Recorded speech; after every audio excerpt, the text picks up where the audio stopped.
Jadi cerita ini waktu gua pergi ke Tangsir sana cari tanaman obat di Pulau Sunong sana, di kampung Pulau Sunong lah. Kami pergi 4 orang waktu itu. Abang Dirman orang Pulau Sunong, abang gua, Bang Mun orang Kebun Nilam, dan Sisan dia orang Bernun, gua orang Idi lah. Jadi kami 4 orang naik gunung di Pulau Sunong itu. Gua kan nggak biasa naik gunung, jadi gua lambat naik gunung. Sampai ke sana, ke atas gunung itu kan banyak itu tanaman kumis kucing. Di sana banyak kali tanaman kumis kucing lah. Memang bukit itu bukit kumis kucing lah namanya. Jadi juga ada pohon buluh situ. Di pohon buluh itu keluarlah arwah nek gua, nek Syam. Syam kan dalam bahasa Arab namanya matahari. Itu tengah hari pukul 12 terkejut gua. Kenapa ada nek gua di sini? Nek gua kan sudah meninggal kan. Heran gua waktu itu. Lepas tu dia senyum. Dia pakai baju ihram, serban dia macam serban orang Bali gitu, dia pakai serban lah. Lepas tu gua terkejut. Kenapa ada nek gua di sini? Lepas tu dia masuk ke sini, ke jantung gua. Heran gua. Datang abang gua. Dia bilang itu harimau, dia bilang harimau putih. Dia bilang harimau putih. Tapi gua tengok nek gua bilang, nek Gam gua bilang, nek Syam lah. Nek gua bilang begitu. Lepas tu dibilang sama Bang Dirman, memang ada di sini nek penjaga di sini, dia bilang memang ada penghuni di sini, dia bilang di bukit ini. Lepas tu orang ini 3 orang suruh mereka, gua baiatkan mereka. Lepas tu gua baiatkan mereka. Lepas tu kami petik kumis kucing, turun jemur itu kumis kucing semua, gua pulang ke Idi lagi lah. Sesampai di sana, gua kan tidur malam, waktu itu tidur malam gua. Ada kejadian aneh di situ, di samping rumah gua lah, tetangga gua, nama dia Makwi kan. Dia Makwi. Suami anaknya, suami si Nana lah, namanya Samat. Dia kena rasu temegu lah, dirasu oleh jin arwah tentara yang ditanam di situ, intelijen lah, intel dulu kan banyak intel di kampung gua. Masa ada orang militer itu banyak intel, ini jual itu lah. Macam-macam jual ember lah, ditanam di situ, dibunuh sama orang Gam lah, ditanam di kebun sawit itu. Jadi arwah itu masuklah sama itu. Dari maghrib masuk sampai jam 3 belum keluar. Jadi dipanggil gua datang lah. Waktu gua datang dia bilang bau kali dia bilang. Bau kali. Dia mau pulang. Syahadakan aku, dia bilang gitu. Lama Aceh lah dia bilang. Gua syahadakan lah. Gua syahadakan asyhadu an la ilaha illallah wa asyhadu anna muhammadur rasulullah. Gua cukai dada dia. Langsung terkejut dia. Dah malu dia kerana orang semua tengok dia lah. Jinnya dah keluar lah. Lepas tu beberapa hari kemudian, kambing Makwi di samping rumah gua itu, dia makan cabai gua lah.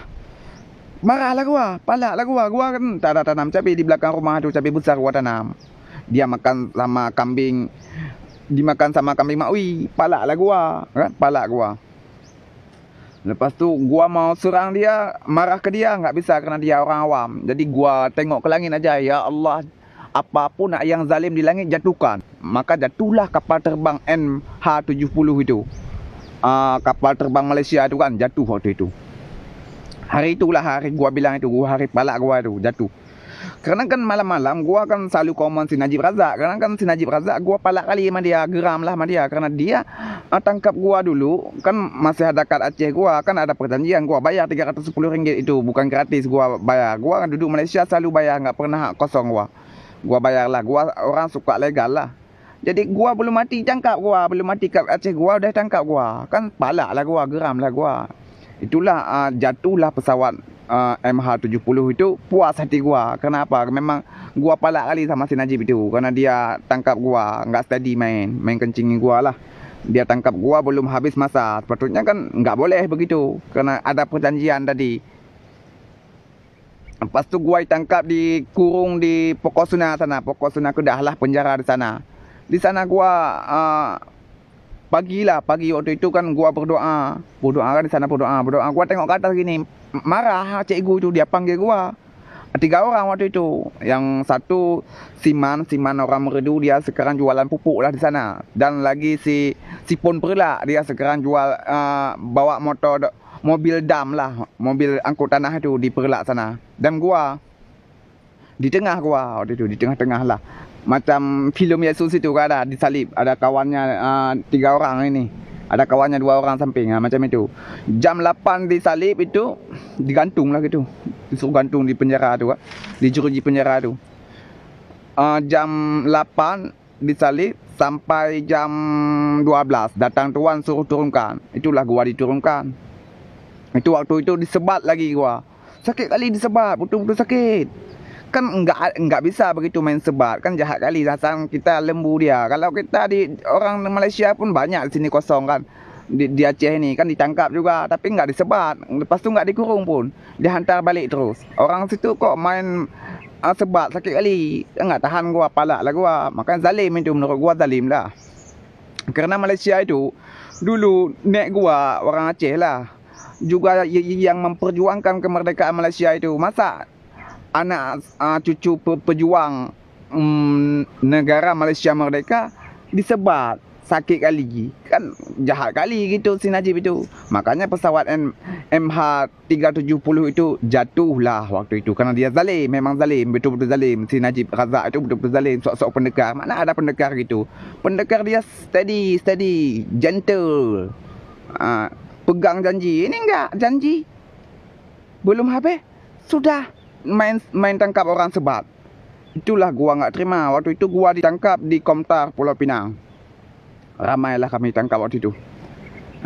Begitu. Jadi itulah kenapa gua marah sama si Najib. Dia enggak gentle orang. Sok-sok pendekar, enggak gentle. Jadi dulu kan yang kasih kad Aceh itu kan siapa namanya itu yang kasih kad Aceh? Abdullah Badawi. Dia yang kasih kad Aceh masa dia lah. Yang urus semua itu MPGAM, orang MPGAM. Toke Mansur, Toke Daud lah, macam-macam lah datuk-datuk di Kuala Lumpur tu orang Aceh lah. Dia yang urus. Orang tu bilang MPGAM. Begitu. Tapi enggak ada masalah gua. Enggak ada masalah dengan kaum gua lah. Yang masalah dengan orang ini, orang-orang pemerintah Malaysia itu waktu itu kan belum habis sudah dipotong kad, lepas tu ditangkap orang, kan enggak bisa begitu. Lepas tu pemerintah waktu itu si Najib Razak, kan bukan semua. Sekarang kan pemerintahan sudah baik. Ismail nama dia kan. Itu sudah baik, enggak macam dulu. Kita sesama saudara enggak usah lah sok-sok lah, biasa aja. Ini Rohingya enggak apa-apa, sepak bola itu. Kita orang Aceh sini yang perjuangkan Malaysia merdeka disebat, kan enggak enak gitu. Kira khianat lah gitu, khianat kepada orang yang menolongnya. Jadi si Najib Razak ini kan dia enggak tahu bahawa orang Aceh yang memperjuangkan kemerdekaan Malaysia dulu kan, waktu Malaysia merdeka kan orang Pulau Pinang yang pertama ucapkan selamat Malaya merdeka, dan orang Pulau Pinang itu mayoritas suku Aceh. Begitu. Jadi warga Malaysia yang di Pulau Pinang itu mayoritas suku Aceh. Jadi mereka dulu ya yang pertama bilang selamat Aceh merdeka, selamat Malaya merdeka. Begitu gua baca sejarah Malaysia lah. Kan gua banyak baca sejarah. Jadi rekan, gua sudah mengalahkan debat melawan MUI, Majelis Ulama Indonesia. Kalau mereka nggak puas hati, suruh lawan gua lagi, suruh debat lagi, nggak apa-apa. Gua selalu siap kalau lawan orang MUI itu, Majelis Ulama Indonesia. Memang mereka bukan ulama original, mereka hanya orang-orang yang cari duit lewat agama, cari duit proyek lah, macam proyek buat sertifikat halal, kan mereka makan tu duit tu, nggak pernah dikasih ke negara, ya kan? Sok-sok Tuhan di Indonesia ini mereka. Padahal mereka bukan siapa-siapa, sama juga dengan warga negara lain, tapi sok mereka fatwa mereka harus kita ikuti semua. Apa ya kan? Emang kita kambing mereka, bangai mempingkau. Surga dan neraka dia variabel, bentuknya set buah fikiran. Kalau kita nggak pakai variabel itu, boleh juga. Dia macam rambut, kita potong nggak apa-apa, nggak ada sakit. Begitu juga variabel dalam agama, boleh pakai ikut keperluan aja, seperlunya aja kau pakai. Begitu. Gua kan nggak perlu variabel neraka, jadi gua pakai variabel surga aja, boleh, nggak masalah. Karena gua nggak mau jadi hantu buat takut-takut orang nggak suka gua. Begitu rekan ah.